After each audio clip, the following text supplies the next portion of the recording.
बोलिए प्रेम से श्री सद्गुरुदेव महाराज की जय। श्री सच्चिदानंद भगवान की जय। श्री सतगुरु की चरणारिणी बहती प्रेम की धार, श्रद्धा से मज्जन करें पातक भुवि छार। महाभयानक अरु कठिन भाषागर गंभीर,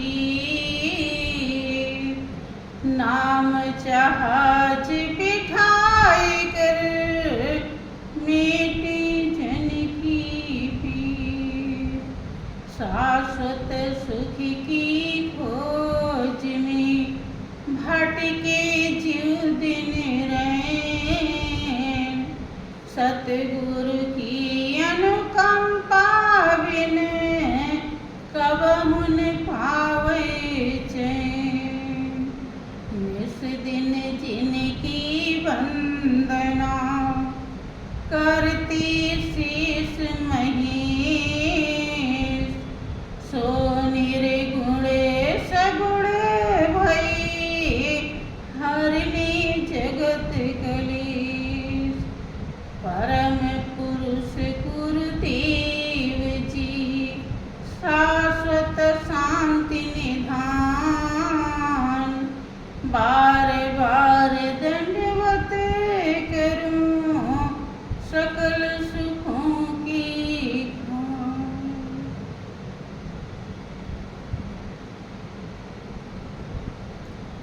बोलिए प्रेम से श्री सद्गुरुदेव महाराज की जय।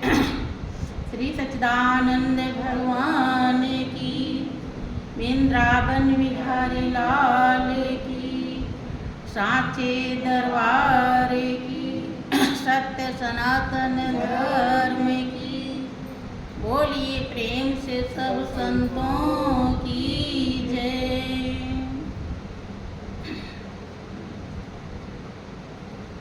प्रिय बहनों,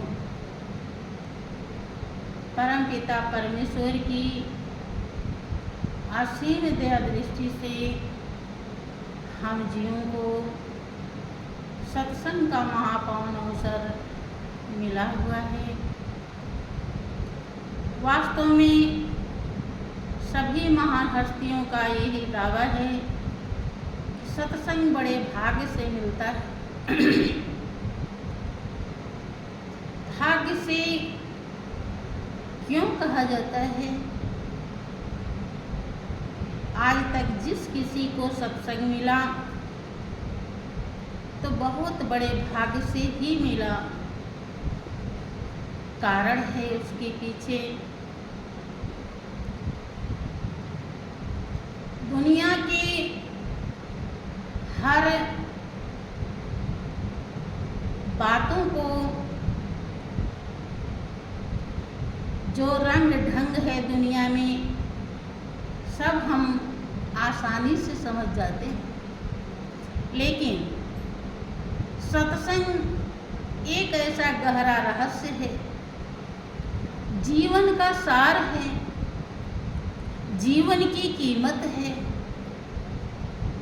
जिसके जीवन में सत्संग मिल गया तो उसे संतुष्टि मिल गई, अर्थात वो सब कुछ पा गया। लेकिन ये हमारे संस्कार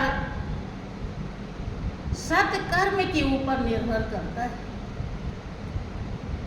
यही कारण है कि हम सब कुछ जल्दी से समझ लेते हैं, लेकिन यही रहस्य हम जल्दी से समझ नहीं पाते, हम हृदय में उतार नहीं पाते। देखो, कोई भी बात अगर आपको ऐसे कह दिया जाए कि आप ऐसे नहीं करते हैं, आपने ये किया है, तो आपको बात तुरंत लग जाती है। हृदय में घर कर जाती है और बार बार वो हृदय में घूमती है। ना चाहते हुए भी वो बार बार याद दिलाती है कि उन्होंने ऐसा कहा या माता जी ने ऐसा कहा, गुरु जी ने ऐसा कहा। लेकिन सत्संग की 1000 बातें समझाई जाती। अपने हृदय से पूछिए, गौर कीजिए, क्या उसी तरीके से सत्संग की बातें भी घर करती हैं? नहीं करती। इसी कारण से जिसके हृदय में बातें घर कर जाती हैं, जिसका हृदय आत्मसात कर लेता है, उनकी वाणी को हृदय में उतार लेता है, तो उसकी बहुत बड़े भाग्य होते हैं। और उतार वही पाता है जो जन्म जन्मांतर से मालिक को पाने के लिए सतत प्रयास किया होता है। एक जन्मों से नहीं, कई जन्मों से मालिक के लिए, कि मेरे लिए मालिक मिल जाए, मैं मालिक का बन जाऊं या मालिक मेरा बन जाए। जिसके हृदय में ऐसे भाव आ जाते हैं, एक जन्म में नहीं बन पाया, दूसरे जन्म में नहीं बन पाया, कई जन्मों के भाव से उसे सत्संग की प्राप्ति होती है। अर्थात सत्य वो धारण करता है। संत महान पुरुष का उपदेश पूरा का पूरा उसे दिल में चुभता है, दिल में वो धारण कर लेता है। अर्थात बार बार याद आता है कि गुरु जी ने इस तरह से ध्यान करने के लिए कहा। जैसे वो छोटा सा बालक है, मुकेश भाई का, वो कहता है कि खाना हम लोग तब खाएंगे, गुरु जी ने कहा पहले ध्यान करो।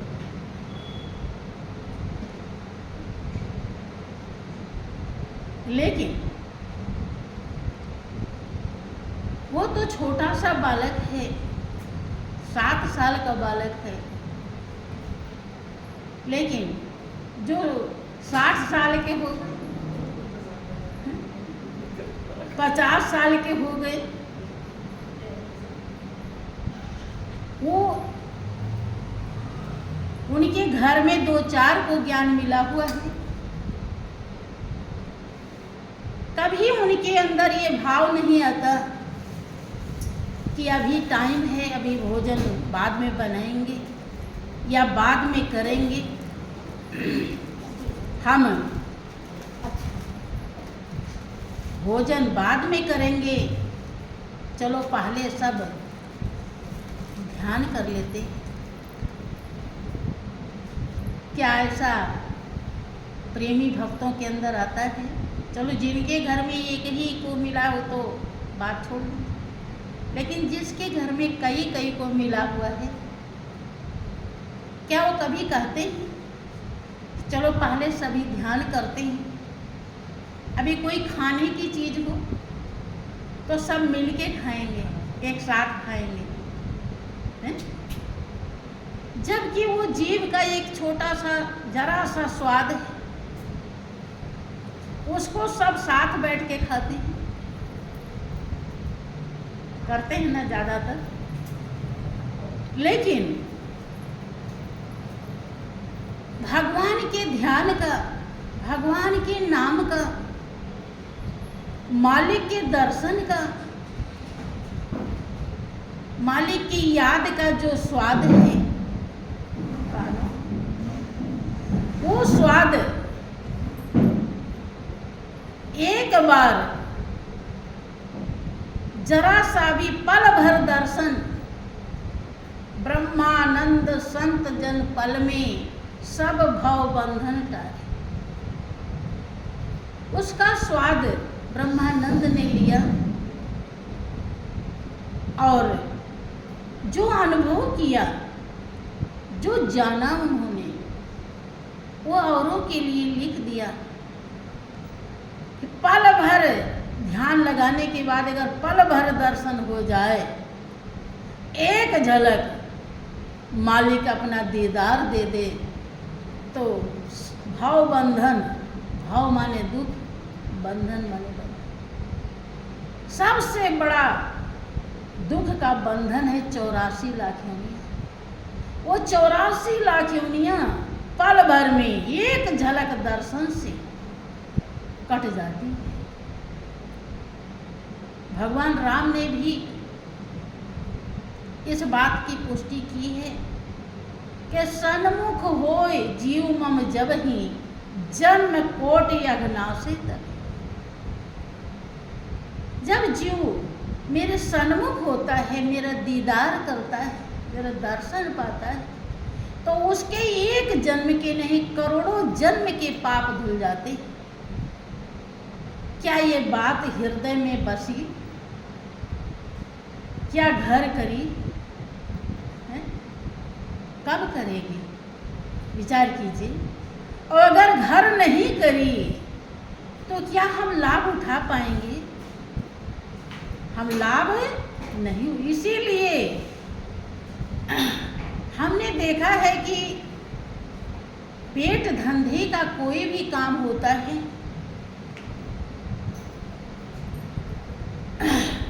तो भोजन बनाना है। हमने और जगह पे भी देखा है तो बहनें कहेंगी कि बहू से, या बहू कहेगी सास से कि अम्मा जी ये बच्चे को ले लो, हम सब्जी बना लें, हम रोटी बना लें, या हम झाड़ू लगाने जा रहे हैं, या हम बर्तन साफ करने जा रहे हैं। सास भी कहती है कि अब बच्चे को संभालो, या ये तुम करो, मैं जा रही हूँ दूध निकालूं। ये बातें हमने अपने आंखों से देखा। इस सब के लिए एक दूसरे से मिल करके, सहयोग दे करके हमें पेट धंधे का काम कर लेते हैं। लेकिन जहाँ से हमारी आत्मा को खुराक मिलती है, आत्मा को भोजन मिलता है, आत्मा को ताकत मिलती है, संतुष्टि मिलती है, क्या उसके लिए हम जागरूक हैं?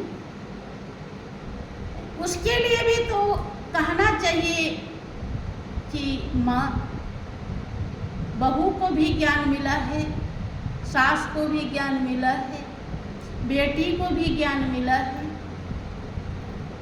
तो कहना चाहिए कि ये बच्चे को थोड़ी देर आप ले लो, बाहर घुमा ले आओ, हम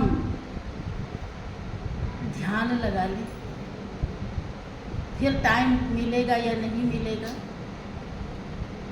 सास को भी कहना चाहिए कि बहू रानी ये काम कर लो, हम थोड़ा ध्यान करने जा रहे हैं। क्या ऐसा करते हैं? रात में जब सब काम निपटा लेंगे, खाना भी पेट भर में खूब खा लेंगे, तो कुछ तो सोचते हैं कि चलो अब ध्यान कर लें। अब थके हुए हैं, खूब दिन भर खूब काम किए, थक गए हैं, अब बैठ रहे हैं ध्यान करने, और वो भी 10-11 बज गया है रात के, टाइम हो गया है नींद का, तो नींद आएगी कि नहीं आएगी? और भोजन का नशा होता है। भोजन करने के बाद नींद अनायास आती है जिसका स्वस्थ शरीर होता है। तो आप ध्यान कर पाएंगे हैं? जाना है योग में तो चले जाएंगे भोग में। ध्यान करना है मालिक का और ध्यान आएगा, भाई नींद आ गई, अब पता नहीं क्या क्या सपने देखने लगे, पता ही नहीं है क्या कर रहे हैं यहाँ पर। श्वास में नाम चल रहा है या नहीं उस पर भी ध्यान नहीं है। चेतना जागरूक नहीं, होश में नहीं है, बेहोशी में है। 2-4-10 मिनट बैठे बस लेट गए। यही हमको सत्संग की प्राप्ति नहीं होने देता है। जो गुरु के उपदेश को अमृत के समान कीमती नहीं समझा, वेद मंत्र नहीं समझा, वो कभी भी जाग नहीं पाता है, अर्थात अपने ध्येय और लक्ष्य पर लग नहीं पाता है। जैसे उनकी आप ही के फायदे के लिए जब कभी थोड़ा सा कठोर वाणी बोलते हैं तो आपके दिल में चुभ जाता है। ऐसे ही है, बहुत बार देखो आप लोगों ने सुना होगा, हम कभी कभी सही बात कह देते हैं, ज़्यादा नहीं कहते, थोड़ा ही कहते हैं। तो बहुत लोग कहते हैं कि माता जी की कर कह देती हैं, कहते हैं।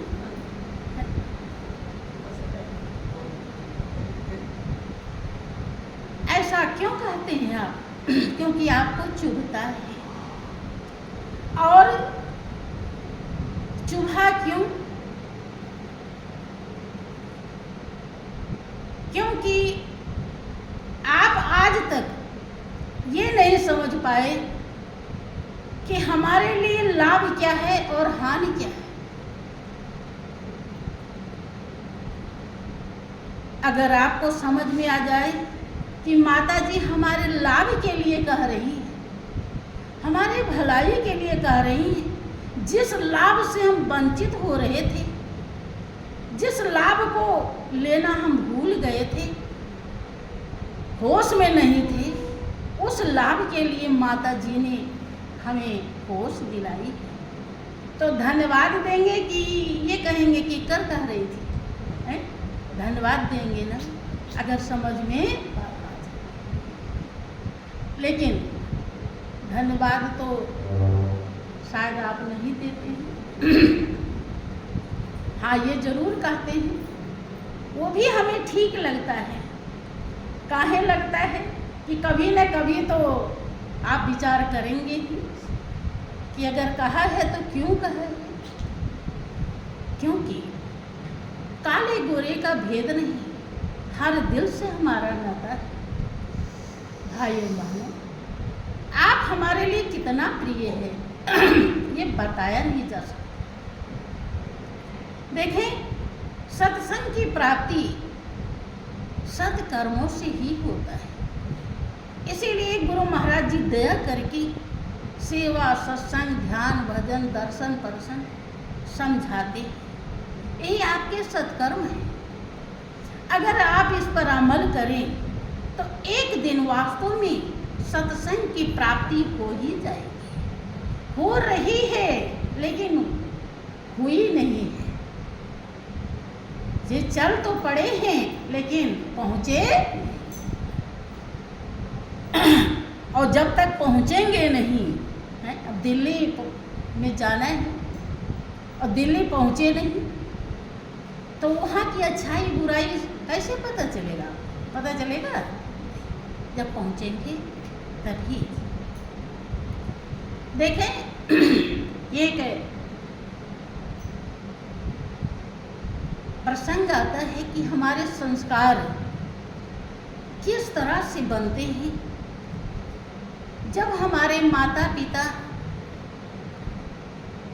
सात्विक विचार के होते हैं, उनके कर्म सत्कर्म होते हैं और वो अपने बाल बच्चों के हित को जानते हैं। बहुत लोग अपना तो हित थोड़ा समझते हैं कि सत्संग भजन में जाना चाहिए, गुरु धारण करना चाहिए, लेकिन बच्चों के लिए उन्हें नहीं ख्याल होता। बहुत लोग सोचते हैं कि बच्चों को तो बस खाना नहाना है, अभी इनकी उम्र कुछ और है।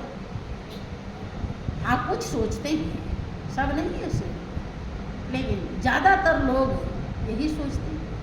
तो उनके बच्चों का संस्कार, पहली बात तो संस्कार गर्भ से ही देना चाहिए।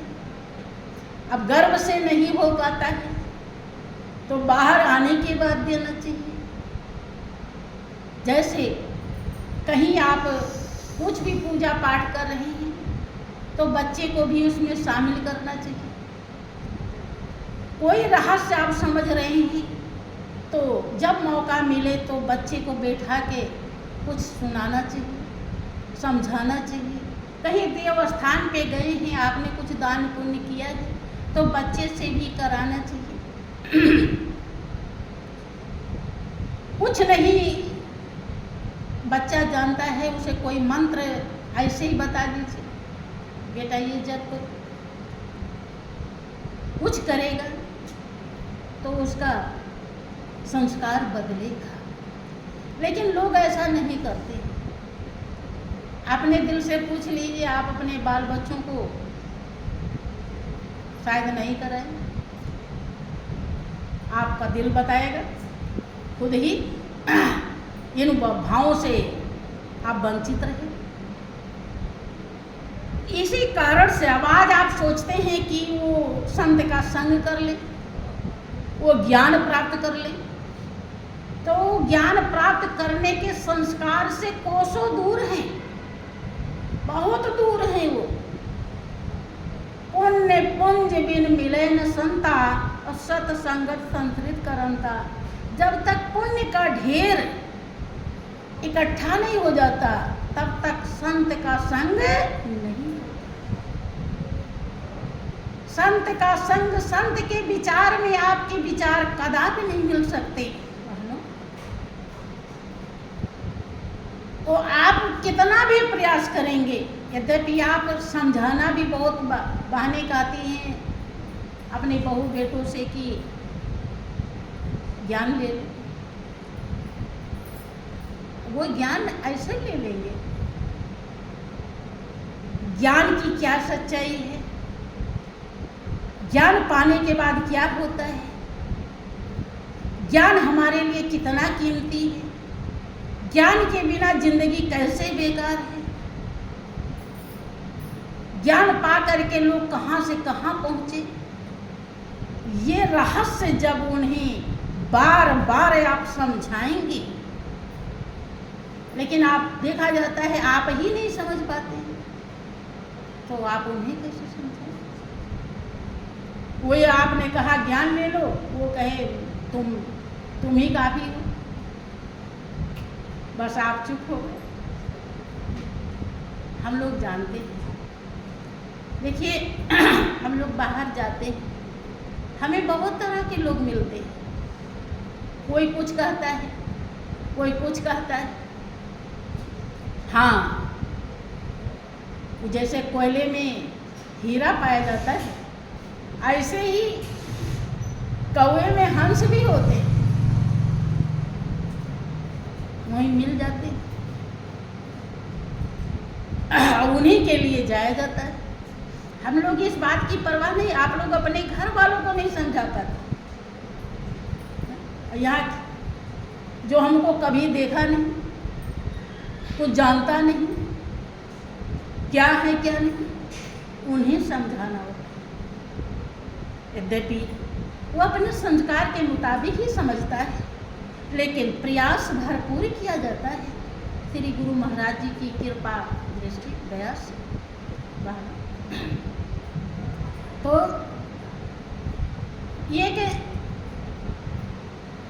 प्रसंग आता है कि किस तरह से संस्कार देना चाहिए अपने बच्चों को, तब हम आगे सुख का अनुभव कर पाते हैं, शांति का अनुभव कर पाते हैं और हमारे बच्चे भी अपने जीवन की कीमत को प्राप्त कर पाते हैं। और नहीं तो वो हमारे जीवन में उनके तरफ से भी हम बेचैन रहते हैं और वो तो जन्म जन्मांतर अपने कर्म के हिसाब से बेचैन रहेंगे।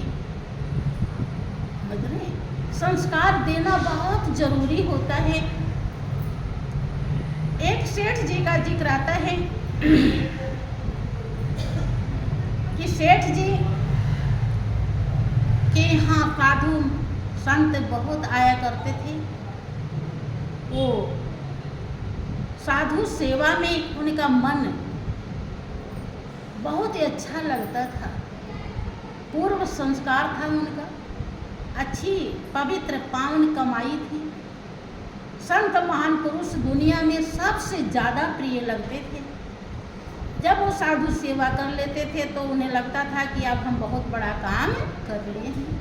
तो उनके घर में एक लड़की थी।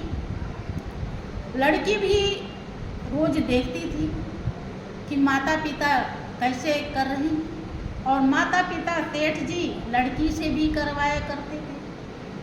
पानी है, चाय है, नाश्ता है, भोजन है, संत लोगों को लड़की से भी दिलवाया करते थे।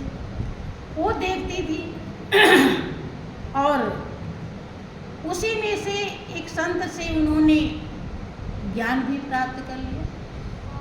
वो गुरु बन गए, गुरु धारण कर लिया। लड़की ने भी ज्ञान प्राप्त कर लिया।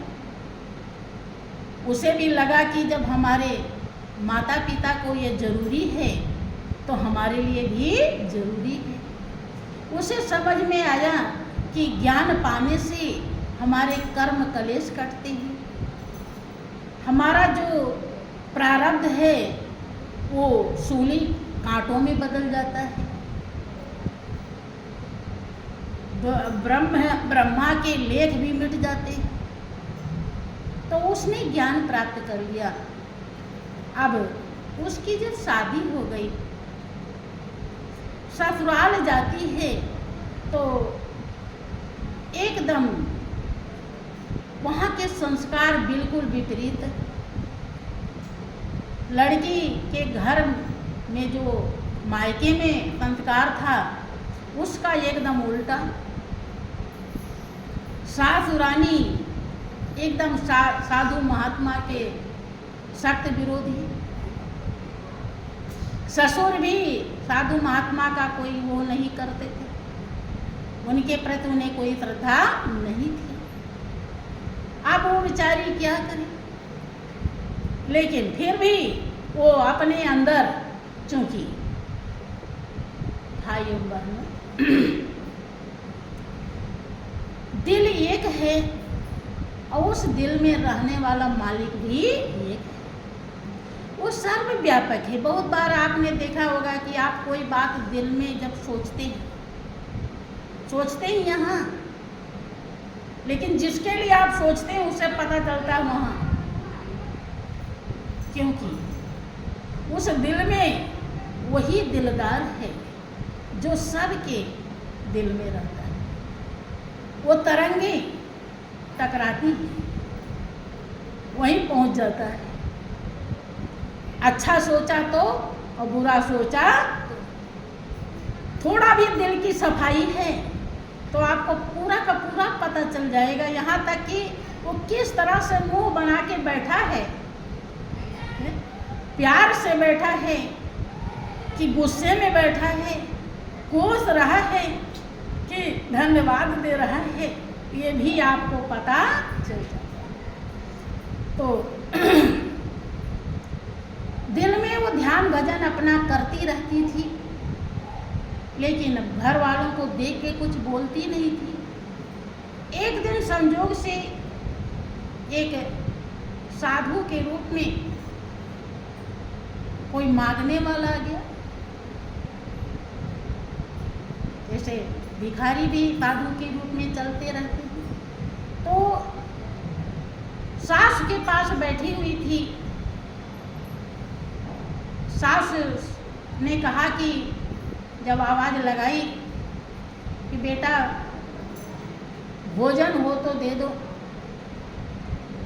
हमें भूख लगी। तो सास ने बहू से कहा कि जाके कह दो यहाँ कुछ नहीं है, कि ऐसे ही संस्कार ही कमाया था। तो अब बहू क्या करे, क्योंकि बड़े छोटे का अदब लिहाज करना भी जरूरी होता है, तब ये समाज चलता है। यद्यपि सबके अंदर वही आत्मा है। जब उस आत्म स्वरूप में हम स्थित हो जाते हैं तो कोई छोटा नहीं, कोई बड़ा नहीं होता है। लेकिन बाहर की दुनिया से अगर हम छोटे बड़े में अंतर नहीं करेंगे, कर्म के हिसाब से अंतर रहता है। अगर करेंगे नहीं तो ये जीवन चलता नहीं। इसलिए छोटे बड़ा का जरूर प्रभाव होता है। वो कुछ नहीं बोली और जाके कह दिया कि महाराज यहाँ कुछ नहीं, कि बेटी जब कुछ नहीं है तो तुम लोग क्या खाते हो? कि महाराज हम बासा खा लेते हैं। कि तो जब वो खत्म हो जाएगा तब क्या खाओ? कि तो आप ही की तरह हम भी भीख मांग लेंगे। भीख मांगेंगे भाई, और कौन उपाय है? ये कुछ नहीं है, अभी हम ही लोग हैं। अगर हम लोगों को खाने को न मिले और एकदम व्याकुल हो जाएं तो कहीं भी भाग फैला लेंगे। पेट नहीं भर रहा है, जब बिल्कुल नहीं रहा जाएगा तो कोई बिरले हो कि जो न मांगे, नहीं तो जरूर हाथ फैलाएगा।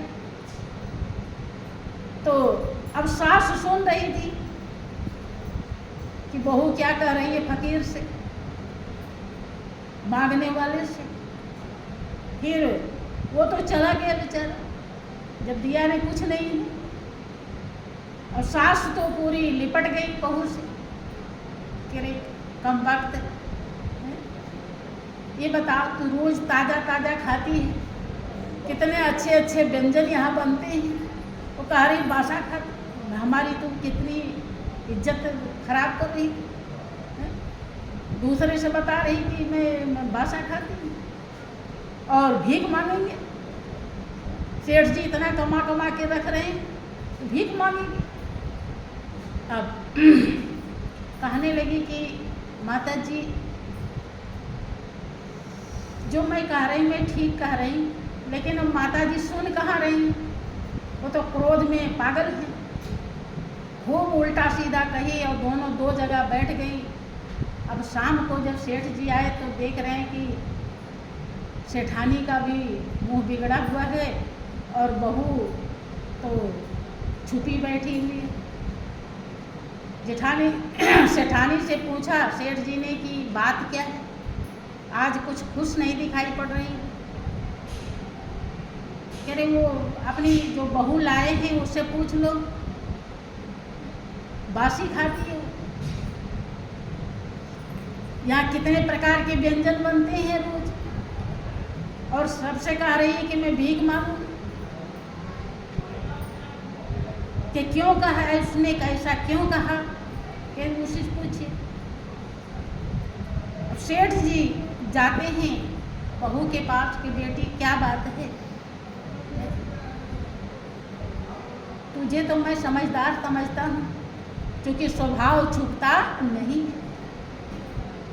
तो उसने कहा कि पिताजी एक फकीर आए हुए थे, उन्होंने भोजन की मांग करी तो माता जी ने कहा कि जाके कह दो कि कुछ नहीं है। तो हमने कह दिया कुछ नहीं है। तो उन्होंने कहा कि बेटी जब कुछ नहीं तुम लोग क्या खाते हो, तो हमने कहा बासा खाते। बेटी पियासा क्यों कहा,